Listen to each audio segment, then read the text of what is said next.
Hello everybody, Toreno here, and today we're going to talk about something a little different than what we usually talk about on this channel. Now, as many of you probably already know, this channel does look at a lot of tanks that I think should be added to War Thunder. The French Char 2C, Japanese Honi 2, British Churchill Mark 4, the American M7 GMC, etc, etc. However, we don't really talk about vehicles that were added to War Thunder but have subsequently been removed, generally for historical purposes. I am of course talking about the Panther II, Tiger II 10.5cm KWK, and the Flak Panzer 341, or otherwise known as Karelian.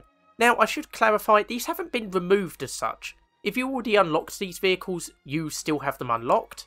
If you put research points into them, then they will still be on your tech tree to be researched. But if you're like me, you just cannot get these vehicles. They are hidden vehicles. And the reason for this is, as I mentioned earlier, they were completely unhistorical. They were a mix of paper designs, mashups of components that existed but all put together into a vehicle that didn't actually exist, or in one case a wooden mock-up that didn't actually go any further than that. Now you might be wondering, why were these vehicles added in the first place? And the problem is that when War Thunder first introduced ground forces, Germany didn't really have anything for tier 5, for the very top tier, because of course Germany surrendered in 1945. Its tank development basically halted overnight. However, the Soviet Union, which of course won the war, carried on with its tank development. And when tanks were originally introduced, while the German tech tree ended at Tiger IIs and Panthers, the Soviets still got the IS-3, the IS-4M, and even the T-54 1951. And as you can see from the battle ratings, 5.7 for the Panthers, 6.7 for the Tiger IIs, versus the various 7.7s and 7.0s, Germany was going to struggle against these vehicles. And so, Gaijin didn't really have any choice but to add unhistorical designs. And today we're going to take a look at some of these designs, and we're going to start off with the Panther II. Now, as you can see here, the Panther II is basically an up-armoured Panther, but with an 88mm gun. And this is actually based on a real project, which was launched in 1943 to be a replacement for the Panther D. And as you can see, it has got thicker armour, thicker frontal armour, thicker roof armour, but more importantly, thicker side armour.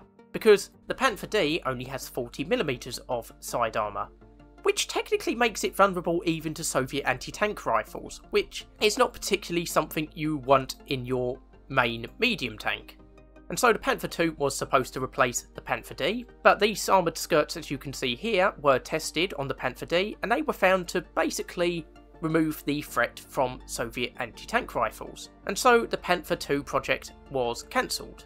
Now, one prototype was constructed, and this was captured by the Americans after the war, and they placed their own turret on it. The original Panther II never got a turret. It was meant to get a completely new design, but this design was never finished before the project was cancelled, so in real life the Panther II does exist, but with a Panther G turret. Now, the hull is basically the most historical thing on the Panther II in-game. Another sort of unhistorical addition is the new engine, probably a Maybach HL234, which again was a real engine, but it was developed after the Panther II project was cancelled in 1943, so it would never have been fitted. There is no reason for it to exist here. We've also got the 88mm gun in the Schmalturm turret. Now, again, the Schmalturm was a real turret, but because this was designed after the Panther II project was cancelled, it was supposed to go on the Panther F. Again, there was no reason for it to exist on the Panther II. And the reason that a lot of people do think there was a project to have an 88mm on the Panther II is basically a bit of a mess up by a German historian who was going through various documents. And there was a report basically saying the Panther side armour was going to be insufficient for the Eastern Front. Basically, it didn't fit the requirements. He got a bit confused and thought this was referring to performance in the Battle of Kursk and assumed this document was misdated. He assumed it was written in 1944, not 1943. And thus he thought the Panther II project was still ongoing and that the Schmalturm turret was for the Panther II. This was wrong. And to be fair, this was cleared up way back in the 90s, but for some reason this seems to have stuck around and Gaijin seems to have gone with it themselves, adding the Schmalturm turret of the 88mm to the Panther II. We've also got an FG-1250 infrared night vision device on top of the Panther II. Again, something that's real, and to be fair, that could be fitted and taken off as required. So while not the most egregious problem with this tank, but again, something that was never fitted to the Panther II, because it's fitted to the turret. That was never meant to be on the Panther II. And again, like with the other vehicles here, this was basically added because it was a massive armament upgrade to the 75mm Panthers that were already in game, and was basically needed to give the Germans some sort of parity against Soviet post-war tanks. And the reason they went with the Panther II and not something like the Leopard was basically the dates for adding vehicles used to be very strict. It used to be 1953, maybe a little bit after that for tanks, and so the Leopard 1 wasn't developed in that time frame, and so Germany was just stuck with these paper designs, like the Panther II. And of course, eventually it was replaced by vehicles such as the Leopard, although there is still a gap here between 5.7 and 7.3, so it wasn't entirely filled, this gap. But basically the Panther II was mostly replaced by the Leopard 1. Renault from the future here. I'd also like to point out that you can actually still use the Panther II in a very limited way in the tutorial mission Tank Gunnery. However, the physics are basically locked to the arcade mode, and there's not really much you can do here. You can fire against an IS-4M and a T-32, which does sort of show how it struggles against these vehicles, but other than that you don't really get much of a use of the Panther II in this tutorial. Then the next German tank that was removed is the Tiger II 10.5cm KWK, which is basically a Tiger II armed with the 105mm KWK length 68 cannon. It also has the same engine as the Panther II, probably the Maybach HL234. Now, this was basically a paper design based on a proposal by Krupp to mount a 105mm cannon to the Tiger II.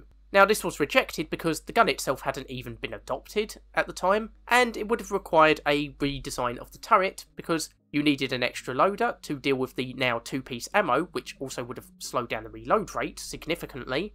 And basically there just wasn't enough room in the turret, which you can actually see in-game, because if you just look at the rangefinder or optics here, it does sort of merge with the gun, which would make depression of the gun, well, not possible, and possibly not even possible to fire it. It's, yeah, it's not really been designed very well, even in the fictional paper design that has been implemented. And again, like with the Panther II, this was added to give some sort of parity to these post-war Soviet vehicles, but it's not even that much better.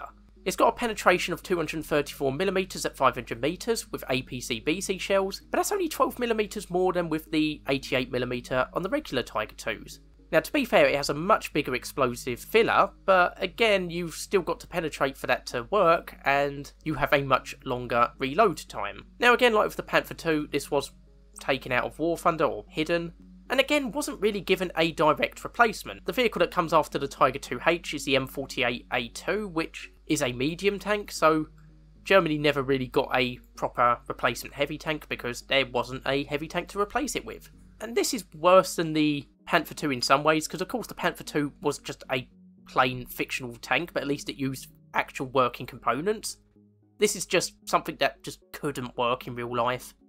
And again, does show the sort of hoops Gaijin was going through just to try and make it, the German tech tree, sort of able to go up against Soviet post-war tanks. And lastly, we have the Flak Panzer 341, or Karelian. And unlike the other tanks, this didn't come into the German tech tree at the launch of the German tech tree. This came in patch 1.43, the patch after, along with a bunch of other self-propelled anti-aircraft vehicles. And some people were unhappy with the Karelian being taken out of War Thunder, because this was basically a lot more historically accurate than the other German tanks we've looked at. However, this isn't necessarily the case, because in real life the Karelian didn't really get that far. It got a wooden mock-up turret, and this was fitted to a Panther D chassis. However, as you can see from the side armour, which is thicker than the Panther D, the chassis that is used in game is a Panther G. So already we've gone back to the Panther II of just mashing various components together, except the main component, the turret, didn't actually exist as a fully functional piece of equipment. And so this was probably the reason that it was got rid of and given a replacement. This was actually given a direct replacement, unlike the Tiger II 105 and the Panther II. It was given a replacement in the form of the Ostwind II, which has the exact same armament, two 37mm Flak 44 cannons, though you can also use the bound machine gun. Now this has its own historical issues, and people weren't necessarily happy with it replacing the Karelian, Basically, we've got 1 or 2 sources that say one prototype was produced. We don't have any photographs to prove this, so it's very hard to know what sort of state it was in and what its configuration was, because there are also a lot of complaints about the configuration of the two 37mm Flak 44 cannons. Basically, in real life, they were an over and under design, so you got more vertical design, so one at the bottom and one at the top. Now, this would have been a problem, and it's quite easy to see that the 2 guns would have been very tall, and this would have made the vehicle somewhat impractical, especially if you had to do some repairs to the top barrel. You would have had to physically stick your head out and most of your body out of the top of the turret, probably. And I feel like they would have realised this in real life, and probably would have gone for the horizontal design here. They would have tried to redesign it. I don't know why people have issues with this being a side-by-side design when the Flak Panzer 341 is also literally a side-by-side design and has the exact same guns. Like, it's very weird that people think the Karelian should have the 2 side-by-side guns because it was in a wooden mock-up, but the Ostwind 2 can't. It's a bit weird to me, to be honest. Though, like I said, there aren't actually any pictures of this in real life, so it's hard to tell who is correct here. So having looked at these vehicles, it is easy to see why many people were not necessarily happy with them being in the game, because they are just a mix of paper, made up and mock-up designs. But also, I do completely understand why Gaijin added them in, because, of course, there wasn't really any other options. As you can see, most of these vehicles here that were supposed to go against Soviet 7.0 and 7.7 vehicles are 6.7 and 5.7 vehicles. They're just not going to stand up to them, to be honest. Of course, Gaijin did try to change this by adding additional vehicles such as the Maus, which was also removed, but due to balancing issues, and to be fair, they do make that available on a yearly basis, so I don't really consider that a completely hidden vehicle. But in the end, they got around the problem by extending the timeline for adding vehicles and by borrowing foreign designs. And so the 3 fake German vehicles were superfluous. There was no need for them to be in the game anymore. Now, that's the 3 regular vehicles I was going to talk about today, but I think there are 3 premium vehicles that I think do count as hidden vehicles, because I see very little chance for them to be returned to War Thunder. And these vehicles are the Israeli Magach 3 ERA in the American tech tree, and the Israeli Shot Kal Delet, my apologies if I've pronounced that wrong, and the Swedish STRV-81 RB52, both in the British tech tree. Now, these 3 vehicles were introduced in premium packs in previous years as a way for nations that hadn't actually been added to War Thunder yet to be in War Thunder, so Israeli tanks in the British and American tech tree, Swedish in the British tech tree. And when the various tech trees were introduced to War Thunder, the premium packs for these vehicles were taken off sale and are now unavailable to purchase in the British and American tech trees. Now, the vehicles themselves were never taken away because they are now in their actual nation's tech trees. As you can see here, STRV-81 RB52, the Magach 3 ERA, and the Shot Kal Delet. Now again, you may not consider them hidden vehicles because they are available in their own nation's tech trees, but of course I don't think they will ever come back to the US or British tech tree because there is no longer any reason for them to come back. I can't promise they won't ever come back as a one-off or something, but I think the chances of that are very low. Another vehicle you could potentially add is the Type 74G, which seems to have disappeared and its premium pack is no longer available, but I think that's going to come back as a premium vehicle brought with Golden Eagles, rather than being bought in a pack. So anyway, that was just a video looking at various tanks that have been hidden in War Thunder over the years.